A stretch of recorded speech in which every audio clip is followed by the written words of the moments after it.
Hello and welcome, Catherine here from Yoga Nidra, and today we will be discussing Yoga Nidra, a magical tool for mental health and menstrual disorders in particular. If you're not sure about what PMDD is, you can learn a little bit more about it in my video here. So, what if I told you that you could lie down, awake, and listen to a meditation for about 30 minutes, but feel like you had napped for about 3 to 4 hours? Does it sound too good to be true? Well, maybe not, with the magic of Yoga Nidra. In this video, I'm going to cover what Yoga Nidra is, what you can expect while practicing, what's happening to your brain and body, why it's great for mental health, and why it's good for menstrual disorders in particular, especially PMDD. And at the end, I'm going to give you a link for a free Yoga Nidra for PMDD. So, first of all, what is Yoga Nidra? Yoga Nidra is a type of guided meditation that you do from a position where you're lying down on your mat or a bed or a couch. The goal of Yoga Nidra is to guide you into deep states of rest and relaxation that are similar to a deep sleep. Traditionally, you would lie in Savasana or corpse pose, but you're welcome to find a more comfortable position and to use pillows and blankets for support. Basically, all you need to do is lie down and listen. It's the easiest yoga ever. You can practice it live in person in a studio. It can be guided live over Zoom, or you can find a recorded on-demand version somewhere on YouTube, Insight Timer, or elsewhere. Yoga Nidra is different from other types of meditation because you are lying down, and they usually tend to be about the same length, usually around 30 to 40 minutes. But like in other forms of meditation, if your mind wanders, that's okay. The act of realizing that your mind has wandered and bringing it back to the present moment is a big part of why we are meditating. So try not to get so frustrated with trying to get your mind to go blank, because it's probably not even possible. But the beauty of guided meditations is that all you have to do is just keep your ears open and listen. With Yoga Nidra, there's less importance put on focus or concentration, and it's more about rest and relaxation. In fact, as you move down through deeper states of consciousness, you might even feel like you've fallen asleep. Or you might actually fall asleep. But that's okay. You can still trust that your subconscious mind is still receiving the guidance of your teacher. Remember that there's no wrong way to do Yoga Nidra. So, what to expect while you're practicing Yoga Nidra? There are many stages that a teacher will use to guide you through Yoga Nidra, but there's always 5 core components. We call these the Panchamaya Koshas, or the 5 layers of the self. The idea is that you notice and address stress or tension in each of these layers and release it as you move down towards your deepest self. So we usually begin Yoga Nidra with a little introduction. The teacher will greet you. They'll give you a couple suggestions for getting entirely comfortable. And there'll be a short little mini meditation to sort of get you centered and present on your mat and start to turn your senses inwards. The next phase is called Sankalpa, or intention setting. So in Yoga Nidra, we always set an intention for our practice to guide us through our practice, and when we complete our practice, to help us through the rest of our day and hopefully through the rest of our life. Sankalpa translates to a heartfelt desire, and it's something that we always sort of present in the present term, like it's already happening. So your teacher might have a theme in mind for your Yoga Nidra practice, and they might suggest a Sankalpa, or they might suggest several, and you can choose which sort of resonates with you at that moment. Or it might be open-ended for you to choose your own Sankalpa. So an example might be, I am resting deeply, or I am refreshed and relaxed, or I am enough. So notice there's always an am, it's always in the present tense, as if something is already happening to you. And then we move on to the 5 layers of the self. So the first one that we begin with is called the Annamaya Kosha, or the physical body. We are addressing stress and tension that we find in the physical body. And we do this using a body scan. So your teacher will ask you to bring your attention to different parts of the body. And if you notice any tension or pain, you're asked to just try to release it if you can. And if you can't, or you're dealing with chronic pain, just noticing and bringing your attention to that area is enough.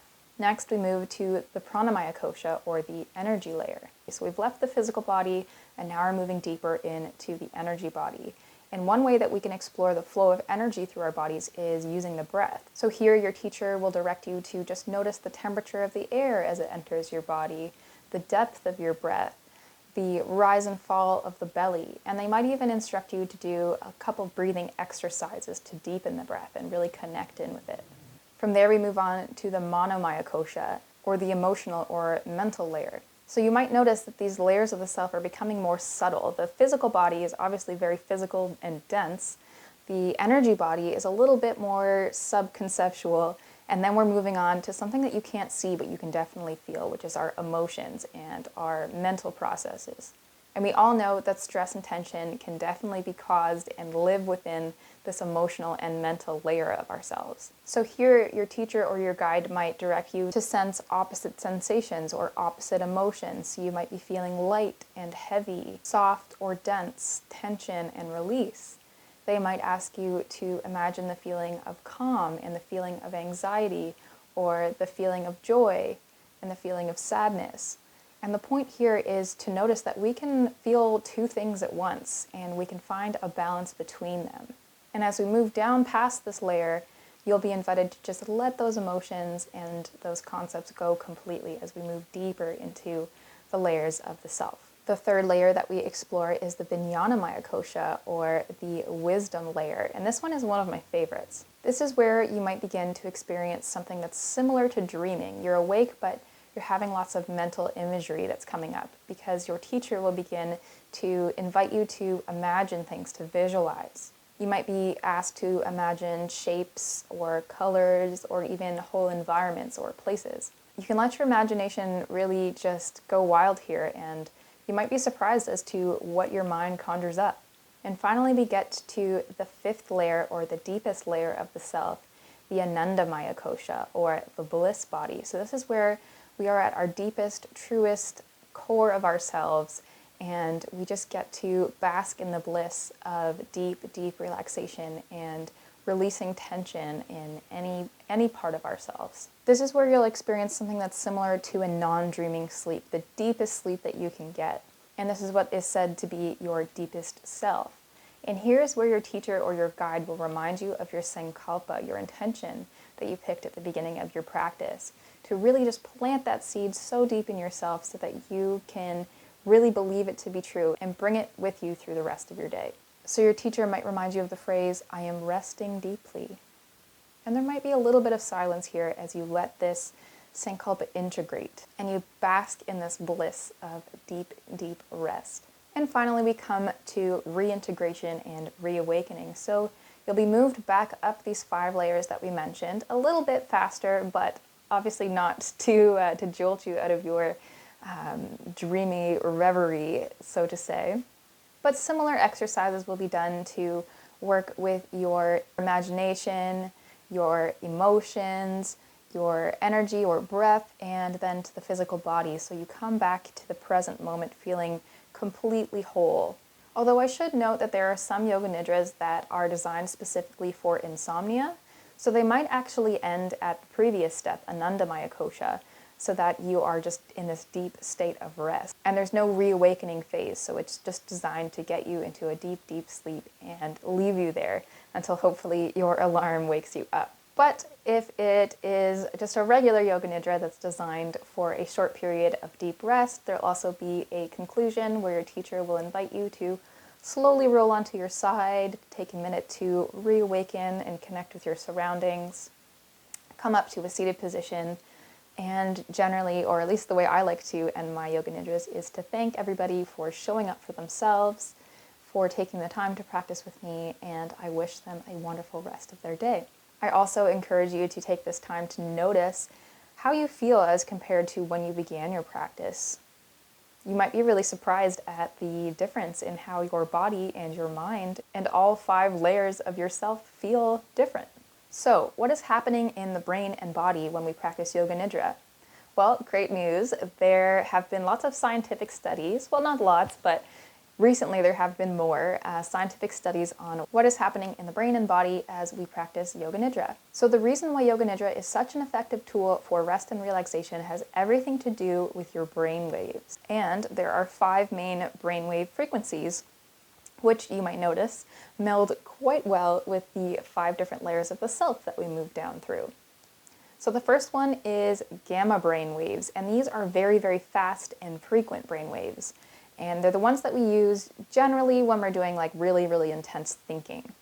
The next are beta brain waves, which are still pretty fast, but a little bit, there's more space in between the waves as we move through them. So beta brain waves are the ones that we use in our just day-to-day, everyday, regular thinking, problem solving, a little bit of concentration. And depending on the range within the beta frequency, sometimes they can be associated with anxiety. So the faster the brainwave frequency, the more sort of like keyed up and anxious we're feeling. So a lot of us spend a lot of time in this beta frequency range. The next is alpha brainwaves. So these are associated with rest and relaxation. And again, they're a little bit slower, a little bit wider.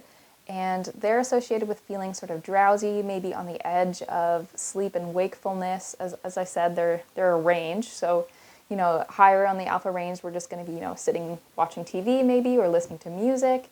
And on the other end, we're going to be, pretty much falling asleep, like kind of aware of what's going on around us, but not really paying too much of our conscious attention to it. And then we move down into theta brainwaves. So these are long and slow. And this is where most of the time in our regular lives we are asleep and we do our dreaming in this phase. But the magic of Yoga Nidra is that you can enter these brainwave states but still be awake. But we'll touch more on that in a minute. And finally we reach delta brainwaves, which are very long and slow and very far apart. And this is a very, very deep, deep state of rest. And it's where we're doing a lot of our regeneration and restorative activities, because as we all know, sleep is absolutely integral for our health, and it's when our bodies tend to be doing more healing. So typically when we fall asleep, we go through these brainwave states in a predictable pattern, which are known as sleep cycles. And it generally takes us about 3 to 4 hours to move from our alpha rest and relaxation states down deep into theta and delta, and then back up into alpha.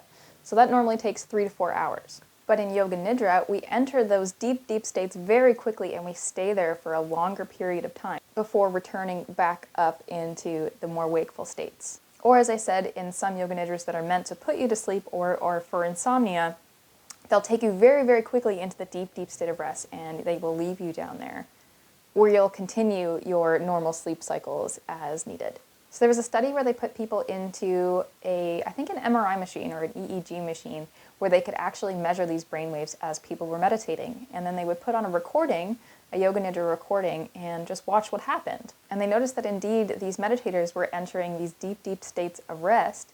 And they noticed that over time, these people were able to prioritize their alpha brainwaves, or the wakeful version of rest and relaxation, in their everyday lives. So instead of having a more anxious beta brainwave, they were existing in a more calm alpha brainwave, even when they weren't actively practicing Yoga Nidra. They were also able to determine that just one session of Yoga Nidra was able to boost dopamine levels in the brain by up to 65%, which is a whole lot. And it explains why we feel so good after we practice Yoga Nidra. P.S. It makes you feel really good. Because dopamine is our pleasure neurochemical. It makes us feel good and rewarded for our activities. So the good news is the more you practice Yoga Nidra, the better it feels and the more motivated you are to keep practicing. And the body is experiencing benefits too. The really wild thing about Yoga Nidra is that your body may fall asleep in this process even though your mind is awake. So sometimes when you're falling asleep and you notice like your muscles twitching, like your thumb or your foot maybe, and you're kind of in this like weird state of half awake, half asleep, and sometimes it jolts you out of your sleep. You might actually notice that happening in Yoga Nidra as your body falls asleep, but your brain stays awake. So you might notice these types of twitches, or some people even report hearing themselves snoring. But don't worry, it's not anything like a sleep paralysis. You're always able to move or get up or do whatever you need because you are aware at all times. So if you're someone that experiences a lot of fatigue, especially your bodily fatigue, Yoga Nidra is a great way to put your body to sleep very, very quickly, even if your brain is awake and still getting those mental benefits. Studies also show that meditation activates our parasympathetic nervous system, or the unconscious rest and digest functions that happen in our body. Studies showed that people who practice Yoga Nidra regularly had lowered blood pressure, lowered heart rate, and increased breath holding capacity compared to another group of people who did not practice Yoga Nidra. So let's talk about why Yoga Nidra is great for mental health. As previously stated, we know that it can impact our neurotransmitters. So we know dopamine, but unfortunately not enough studies have been done to identify how it impacts other neurotransmitters in the brain, but I'm looking forward to that research when it does come out. We know it impacts our brainwave states, and we know that it activates our parasympathetic nervous system. And all of these effects combined can really have a big impact on our mood and our cognition. A study that was comparing Yoga Nidra practitioners to a control group showed that practitioners of Yoga Nidra had significantly decreased levels of anxiety and an increased positive level of self-concept, so how they saw themselves changed, whereas those who did not practice did not have these same results. Another study of college professors who were quite stressed out put them into 3 different groups. There were those who did not have any intervention, there were those who practiced seated meditation, and there were those who practiced Yoga Nidra. And they found that both groups of meditation and Yoga Nidra improved the professor's ability to deal with stress, but Yoga Nidra was significantly better at reducing symptoms of anxiety. A similar study on college students also found that Yoga Nidra resulted in significantly reduced severity of anxiety as well. And I think it's safe to say that this probably has something to do with the fact that we are adjusting brain chemicals, we are adjusting our brainwave states, and we are activating that parasympathetic nervous system, lowering blood pressure, lowering heart rate, and improving our capacity for breathing. So why is Yoga Nidra great for people with menstrual disorders such as PMDD? Well, unfortunately, there's not a lot of research on Yoga Nidra for PMDD specifically, but there has been some research done on people with menstrual irregularities or menstrual disorders in general. In a study of people with menstrual irregularities, Yoga Nidra significantly reduced symptoms of anxiety and depression and improved overall well-being and general health, compared to a similar group of people who did not practice Yoga Nidra. Another study found the same results, but they included a medication in both groups. So even when they were medicated, they were still having better results with the Yoga Nidra than the group that were medicated and did not do Yoga Nidra. In terms of the more physical symptoms of having a menstrual disorder, another study found that a 6-month Yoga Nidra program resulted in significantly reduced severity of pain symptoms, gastrointestinal symptoms, cardiovascular symptoms, and urogenital symptoms compared to a control group who also suffered from menstrual disorders. And in terms of PMDD, we know that changes in sleep and fatigue are included in the symptoms, and it's possible that Yoga Nidra might help us to facilitate better sleep. We also know that PMDD can really negatively impact how we feel about ourselves. And by exploring these 5 layers of the self and taking time for self-care and rest and relaxation and working with sankalpa and intention, we might be able to improve how we feel about ourselves. And it can help us to reconnect with our minds and our bodies in a positive way. So, there you have it. Yoga Nidra is a magical tool for mental health and people with menstrual disorders. So, as I promised, I have included a link in the description, and I'll put it up here, to my Yoga Nidra for PMDD if you would like to check that out. I also have lots of other Yoga Nidras on my YouTube channel if you would like to explore those, and I will be uploading more this week. Personally, I love to include brainwave music and binaural beats in my meditations to help you really get into those deep states of relaxation very, very quickly and efficiently. So check those out if this post hasn't already put you to sleep. And leave me a message if you do end up doing some of those Yoga Nidra practices, and let me know how you feel about them and how you felt after you practice. If you're also interested in some more physical asana yoga practices, I also have a series of 30-minute yoga classes for each phase of your PMDD cycle so that you can sort of tailor your yoga practice to your needs at each phase. I will leave the link to that freebie in the description if you'd like to check that out. I hope that you do, and you pair your free yoga classes with your free Yoga Nidra to see if yoga and Yoga Nidra can help you cope with your PMDD symptoms. So that's all for me today. Thanks for tuning in, and I will see you soon.